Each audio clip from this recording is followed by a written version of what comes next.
అలా కాంగ్రెస్ పార్టీ లేనే లేదు, ఫీలింగ్ కాంగ్రెస్ పార్టీ లేదు.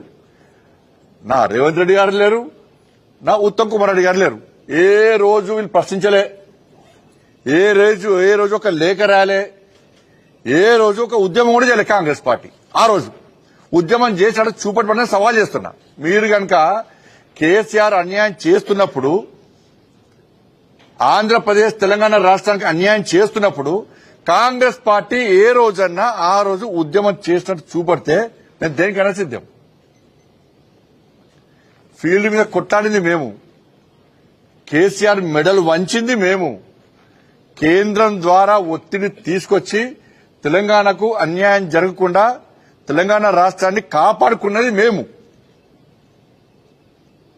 కేంద్ర ప్రభుత్వము ఇలా తెలంగాణ రాష్ట్రానికి అండగా ఉంది.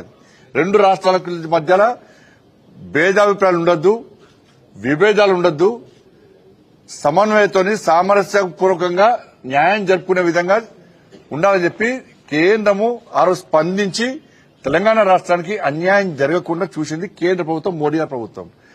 ఆ రోజు జలశక్తి మినిస్టర్ గజేంద్ర షెకావత్ గారు. ఇది వాస్తవం.